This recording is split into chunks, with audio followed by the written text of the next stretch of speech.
to what do we mean by reparent? What should you do? What is the process of it, in other words? So the first thing is self-attunement, which is what I've just been telling you about. Self-attunement is having the ability to know when your energy changes, when your mood changes, and by what.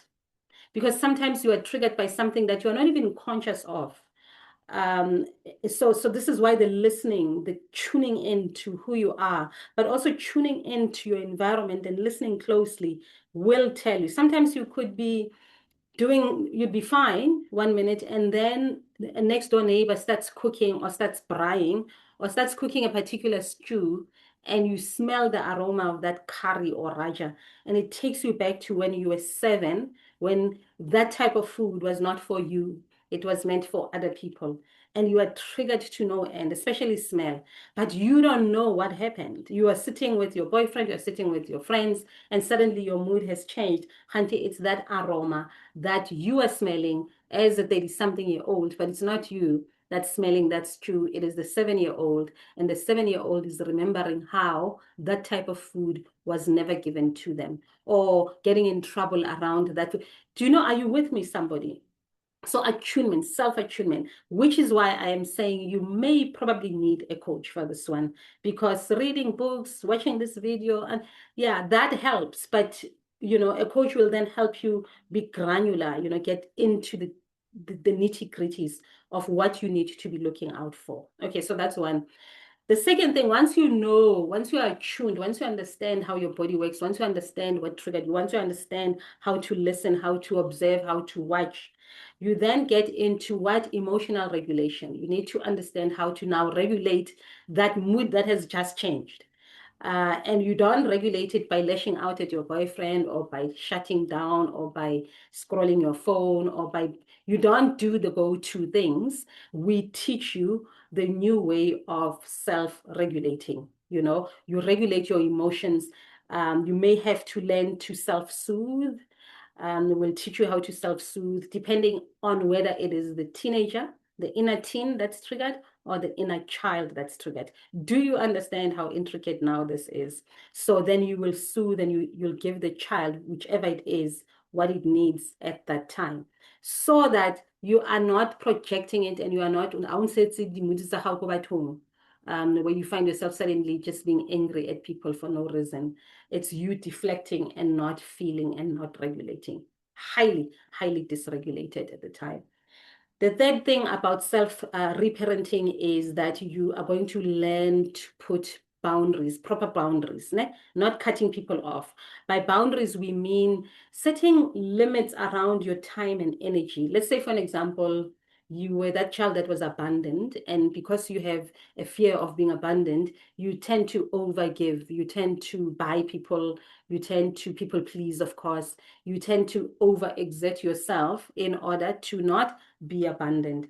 We are going to help you no longer do that, so that you develop a new way, new boundaries around that. Whenever you feel yourself feeling like, oh my God, this is going to happen, he's going to leave, she's going to leave, it's going to happen, I'm going to be abandoned, I'm going to be alone, instead of extending yourself, because that was the way you do things, you are going to now create a boundary. Set your own boundaries. Do you see now why boundaries are not necessarily generic? You will know what boundary you need to set, and together with your life coach or a therapist, you will come up with a specific boundary for you, specifically for your needs. The reason boundaries, such a generic that are all over the social media don't work, it's because they're not your boundaries. A boundary has to talk to your life. It has to talk to your real lived experience. You understand? For an example, let me give an example with me.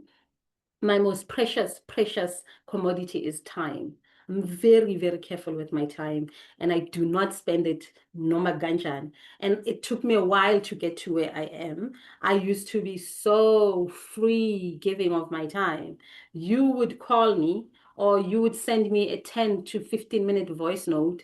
I would listen to it, I would make notes, and I would respond to you, whether you're a client or not. I used to, yeah, because of my own fears, of my own overgiving tendencies. You understand? So I'm very boundaried around time. If you're my client and we have a 90-minute session and you log on to that Zoom, by the 70th minute, I'm not going to extend it.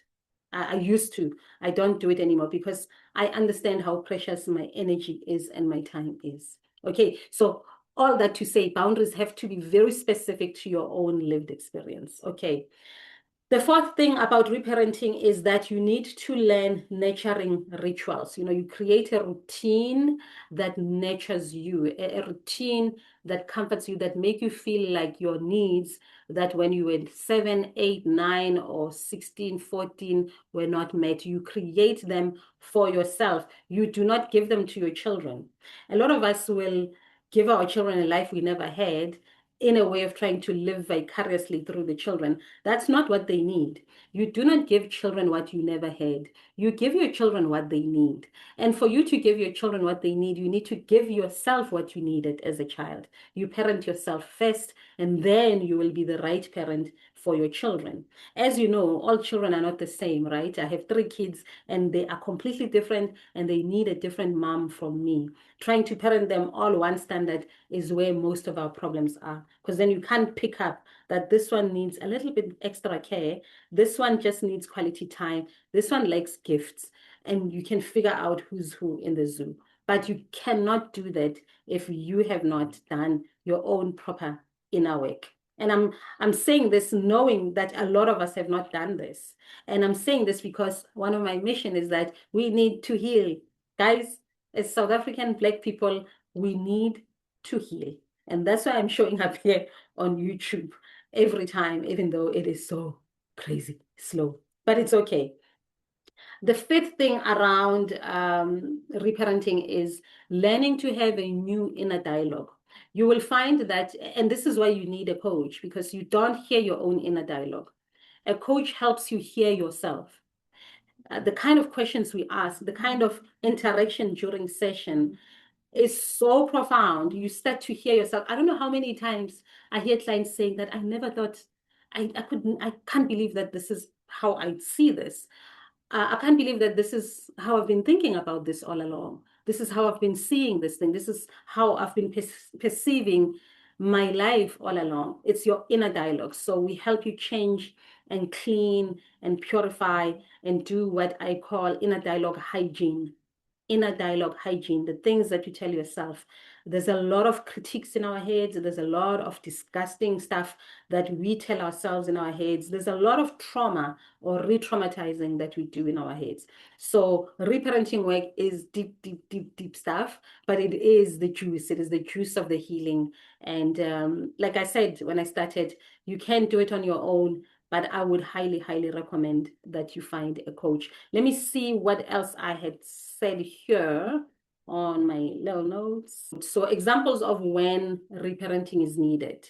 So when your inner child feels abandoned, when you find yourself in a situation where you shouldn't feel abandoned, you shouldn't feel scared, you shouldn't feel unworthy, because you are 38 and you are employed, you are a professional, you have everything you need, you are in your home, and yet there's this feeling of abandonment because boyfriend did this, or a friend did that, or something happened that is bringing deep, deep feelings of unworthiness or fear or whenever you feel that and it's not warranted. How do you know it's not warranted? Because it's not happening.